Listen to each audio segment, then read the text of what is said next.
negara di benua Asia Tengah yang tidak punya laut, hanya dikelilingi daratan, namun potensi airnya melimpah ruah, hingga bisa menerangi satu negara hanya dengan sumber daya airnya. Negara apa itu dan bagaimana ceritanya? Yuk simak penjelasannya berikut.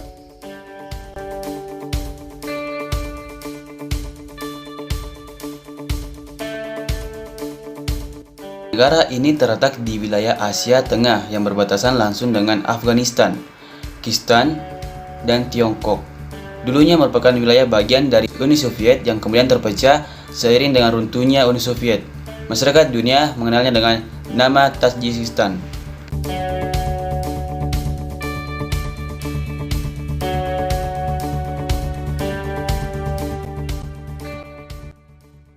Negara dengan luas 143.100 km yang wilayahnya melulu daratan dengan 93% dataran tinggi ini, 50% dataran berada di 3.000 meter di atas permukaan laut. Dari kondisi geografis tersebut membuat Tajikistan tidak berbatasan langsung dengan laut. Jadi jikalau ingin mencari laut di Tajikistan akan mustahil. Akan tetapi potensi sumber daya air di Tajikistan bisa menerangi satu negara. Lantas, mengapa bisa demikian? Hal tersebut dikarenakan Tajikistan memiliki sejumlah sungai, danau yang sumber daya airnya luas. Danau menutupi sekitar 2% dari negara. Danau tersebut seperti Danau Sares, Danau Sadau, dan Iskanderko. Sungai-sungai besar meliputi dua sungai besar di Asia Tengah seperti Sungai Sirdarya dan Amu Darya. Sumber daya air digunakan sebagai kehidupan sehari-hari dan juga sebagai pembangkit listrik. Bahkan listrik dari negara Tajikistan ini diekspor ke negara-negara tetangga. Tapi di balik melimpahnya sumber daya air yang di wilayah Tajikistan, terdapat permasalahan yang cukup pelik. Seperti beberapa tahun belakang, saat musim dingin tiba, terjadi krisis energi di Tajikistan. Hal tersebut dikarenakan aliran sungai yang membeku akibat musim dingin.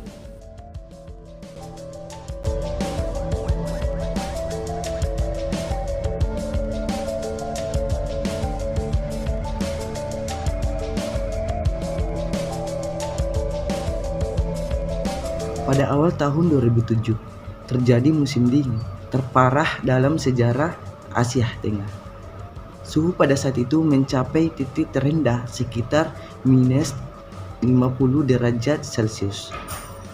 Membuat salah satu negara yaitu Tajikistan menjadi negara yang menerima dampaknya terparah. Kejadian ini juga membuat aliran air sungai Sirdarya dan Amu Darya membeku sehingga debit air menjadi sangat kecil dan berdampak pada tidak berfungsinya hydropower plant dan Tajikistan pun mengalami defisit energi. Setelah runtuhnya Uni Soviet, permasalahan terbesar Tajikistan adalah kondisi energi yang tidak memadai.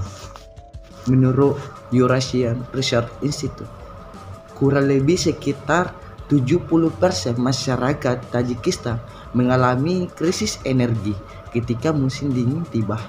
Ketika musim dingin tiba di negara Tajikistan hanya mampu menghasilkan listrik 3 jam per hari. Akibatnya, industri dalam negeri tidak dapat berjalan sehingga Tajikistan mengalami kerugian sebesar 200 juta US dollar per tahun. Jumlah itu merupakan 3% dari gross domestic product negara Tajikistan.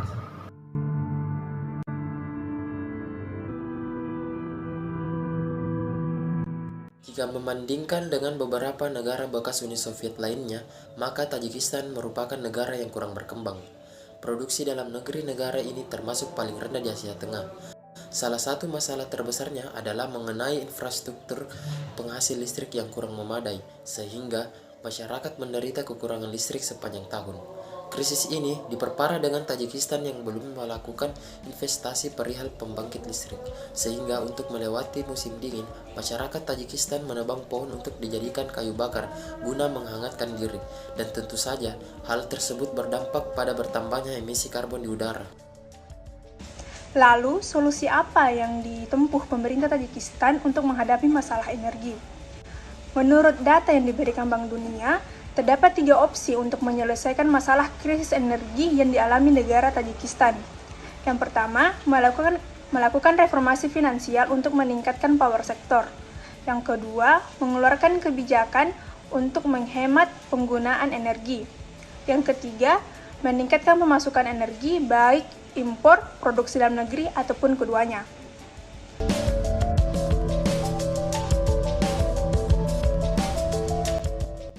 Di antara tiga opsi penyelesaian tersebut, negara Tajikistan memilih untuk kembali membangun Rogun Hydropower Plant atau rencana pembangunan bendungan Rogun. Menurut Presiden Tajikistan, yaitu Emomali Rahmon, menilai bahwa membangun bendungan Rogun merupakan solusi jangka panjang untuk memenuhi kepentingan Tajikistan.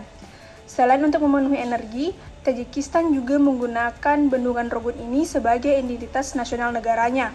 Karena masalah lainnya di Tajikistan merupakan kurangnya identitas nasional pemersatu bangsa sehingga menyebabkan pernah terjadinya perang sipil di negara tersebut.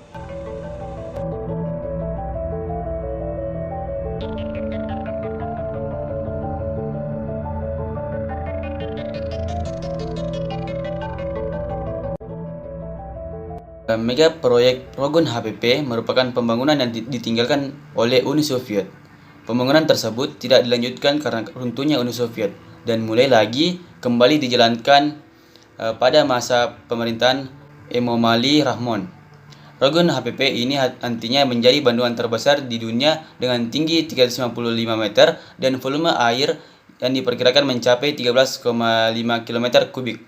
Dan power yang dihasilkan dari Rogun HPP ini sekitar 3.600 MW dan rencananya mega proyek ini akan ada 6 turbin dan per 2019 telah mengoperasikan 2 turbin.